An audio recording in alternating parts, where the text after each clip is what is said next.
Ready? All right, good morning. Morning. You talked about the 2.6 second threshold before. Is that three? Excuse me, I'm sorry. Misspoke. Oh, correct you on camera or anything, yeah. God forbid. Yeah. Is that even just more imperative this week with Mahomes and the playmakers they have, and how much of an emphasis is that for you? Definitely. I mean, we go through the profiles and the objectives each week, and that's clearly one of the objectives for playing against their offense and frankly how we play. So we're actually going to take a segment of today's practice and work the scramble drills. So Patrick's outstanding at it. You can just see that. I think between 20 and 23% of their plays are extended plays. So it's a major focus for us this week. Is that do you normally have a scramble drills in your practice, or is that something that you've added for this week? Yeah, I mean, you've seen it in training camp. So we did it a few times early at the start of the season, but you get to this time of year trying to start to cut back and certain things, but it'll definitely be in this week. What is the focus? I mean, we understand what the offense is trying to do. What do you want the defense to do on those scramble drills? Like, just stick your guy? I mean, or is it you have zones like, your guys going this way and Mahomes will throw it back on this side of the field? I mean, just like. Well, I think it's like anything. I mean, understanding what the opponent's trying to do, regardless of what side you're on it. I mean, as far as the offense, the ability to extend the play and build a triangle on the move for the quarterback. I mean, it's still about spacing and relationship, setting a quarterback-friendly angle to get the ball distributed to you. So that's the offensive.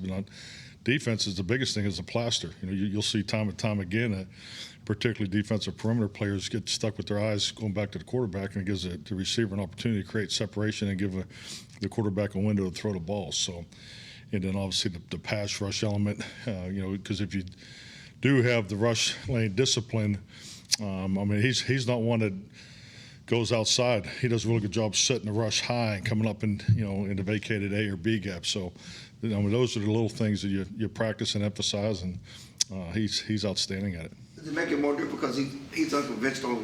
You're taught not to throw the ball back across the middle of the field, I guess, and most people understand that's the tendency. Don't throw the ball back across the middle of the field. He does that and is successful with it. Well, we've always taught, it's one of the mortal sins of quarterback players never throw the ball late down the middle, but when you can throw it as far as he does, I mean, sometimes he throws all the way across the field. It's very, very impressive, his ability to put the ball where he needs to.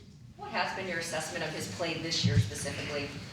Well, I mean, I'm aware of the numbers, as far as the turnovers, takeaways, but I think just like anything in our game, the last game, I mean, he's AFC Offensive Player of the Week. I think it shows you not only what he's capable of, he's played at that level for a long time already. It's established himself in the league as an MVP quarterback. So, that's the quarterback we're preparing for. Tyron Smith be limited today, and just how will he work back in this week? Tyron will be limited. He'll go through the individual segment of practice, and then we'll assess where he is. What about Lawrence or Gallimore? Will they do more? They're still in the rehab group. Yeah. Will any of the players who are currently on injured reserve have their 21-day practice windows started this week? Not today. Yeah, not today. Where's their line as far as the COVID list, and has anyone else been added? Or? My understanding is Greg gets back Thursday, tomorrow. So we have not added anybody today. Mike, offensively, is this week at Arrowhead any different, having to prepare for the noise, a place you coached at and are familiar with? Yeah, definitely. I mean, you look at the statistics just of the crowd noise. I mean, I think it was when we went up to Minnesota, it was about 120 decibels. Where Arrowhead's been to 140. So I mean, that's what we're preparing for, and it's an incredible environment. Not a lot of our players have played there, so just gave them a little snippet of what it looks like today and what it sounds like. So noise will be a big part of our preparation this week. Do you believe in measuring stick games, Mike, and is this one, even though you all have a better record than the Chiefs? Well, you're talking about a defending champion here. Absolutely. I mean, these guys are extremely well coached, have great respect for Andy Reid and for the way he's done it for decades in this league. And, yeah, I mean, this is an important game. It's an uncommon opponent. So, we're going to spend a little more time. We've already done it this morning and in the classroom and in the walkthrough part of it. We feel like we need more time on the video together. So, yeah, I mean, it's about getting the road win. I think we're we know where we are, and I know where they want to go. So, I mean, you're going to see a clash of two really good football teams Sunday afternoon. What do you make of Dak's decision-making? You know, a lot of quarterbacks can have low interceptions because they won't throw the ball down the field, just check it down things. He's the guy who's up there in yards per attempt. What do you make of Dak's ability?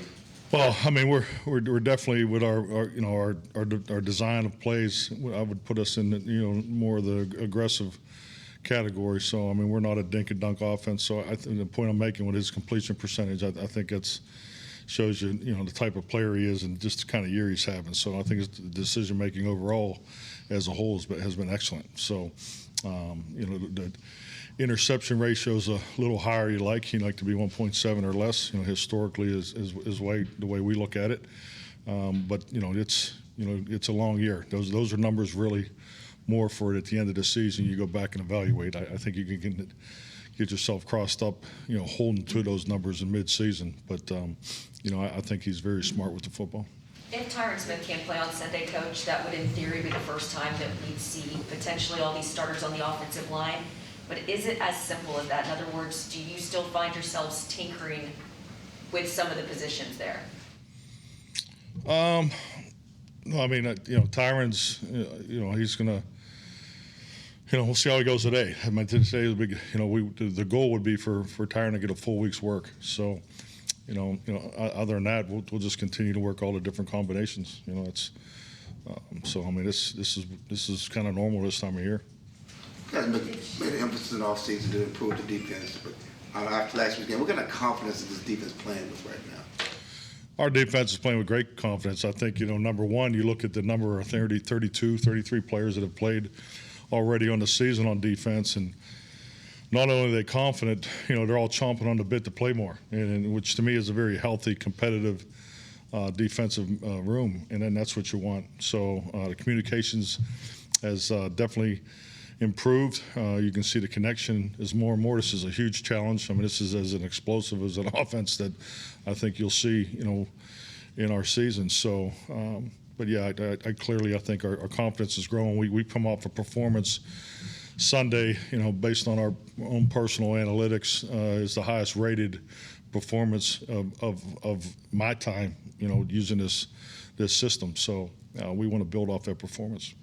The Chiefs lead the league in yards after catch. What jumps out specifically about Tyreek Hill or Travis Kelce, and what makes them so productive? Yards after the catch. I mean, obviously Tyreek just is so quick and explosive, and his vertical speed. I mean, he has it all with the ball in his hand. And Kelce, I mean, my goodness, for his size and his ability after the catch, obviously he's him and Patrick are definitely on the same page. You can see it on their inside option routes and things like that, the anticipation that they both play with. But, I mean, his yards after the catch profile tape is extremely impressive. I mean, it's obviously it's one of our primary focal points. What's your philosophy when it comes to the timing of when to let Kellen know that this is 4-down territory? When does it enter your mind, and when's your benchmark of when you want him to know that?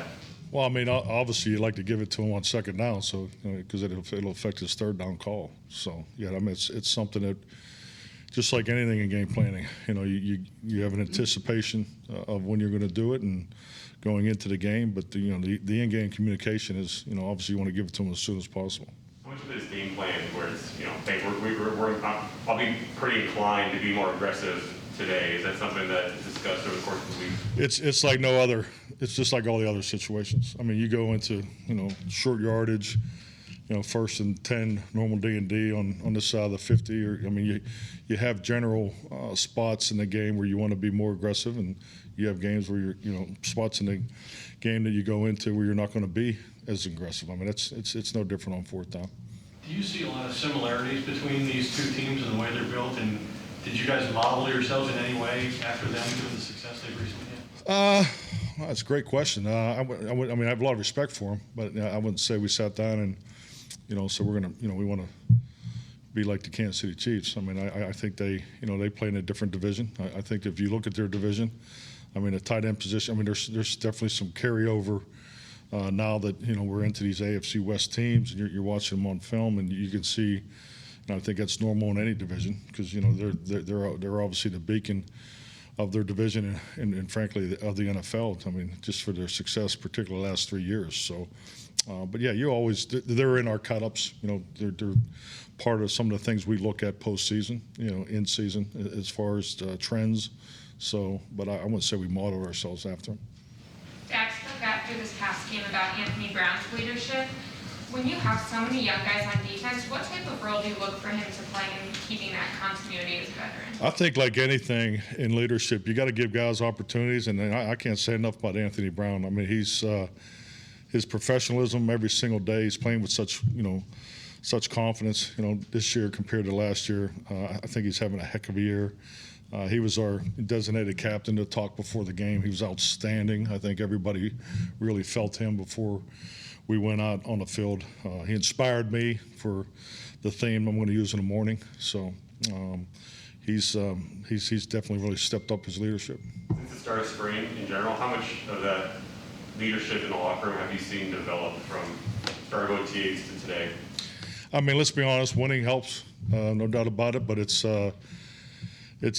definitely encouraged, and you know, I think our leadership council does a really good job of being proactive. You know, just with things we haven't had much where we've had a talk after the fact. You know, I think that they do a good job of, you know, just echoing the message, and you know, we've tweaked some things just to you know, help our environment. You know, as far as practice and you know, stuff like that. So I really like the leadership of our football team, and it continues to grow.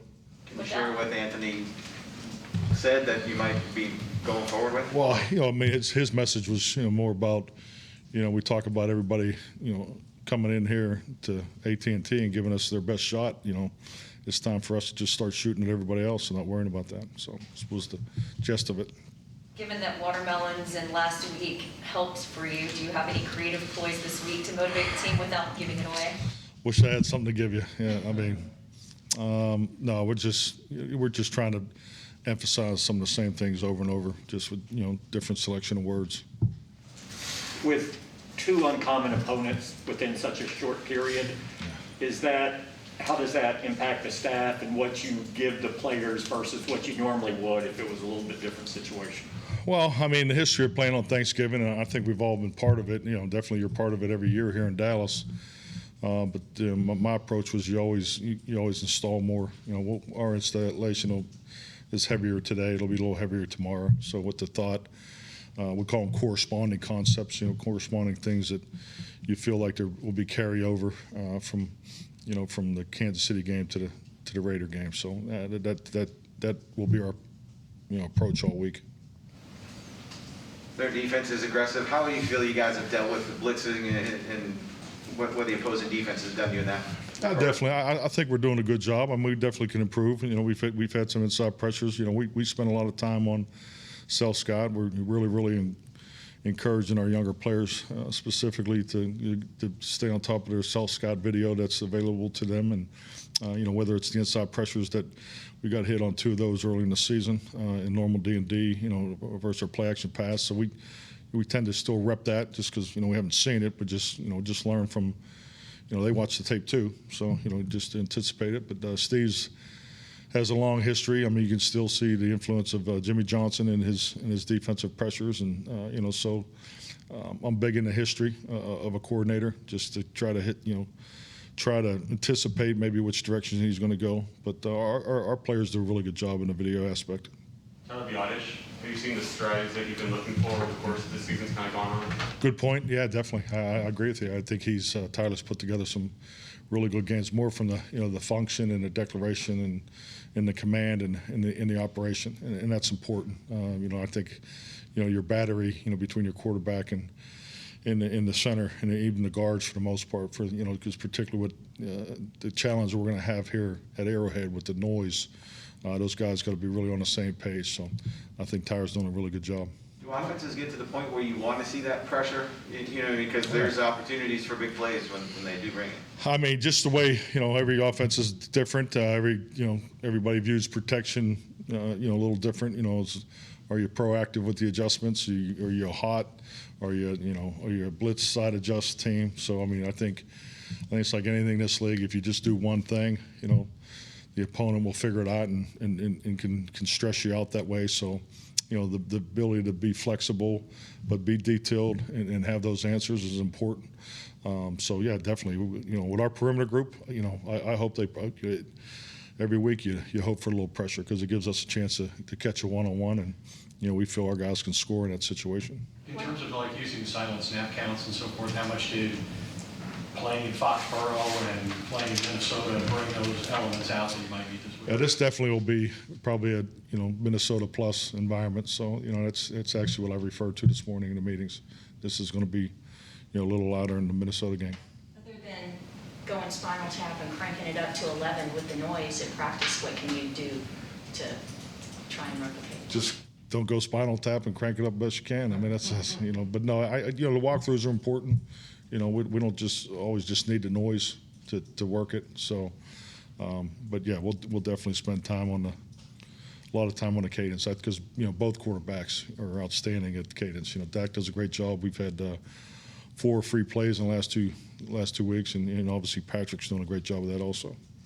Aaron was a guy who had multiple arm angles when you were with him in Green Bay. Is this guy even more Yeah, they're than very that? similar. Yeah, I think their styles are very similar. I think Patrick does a great job of setting a rush high and coming out through the A and B gaps, which, in my view, always gives you a little more time in a scramble. Plus, its ability to be scrambling and where the offense is, protector is still engaged with the rush element from the defense. So, and I think with that, he's very comfortable doing that too. So, you'll see him step up in the A and B gaps, right as the stun is clearing. And so he has great confidence in doing that. So this is definitely above the 2.3 game. Thank you. All right, thank you.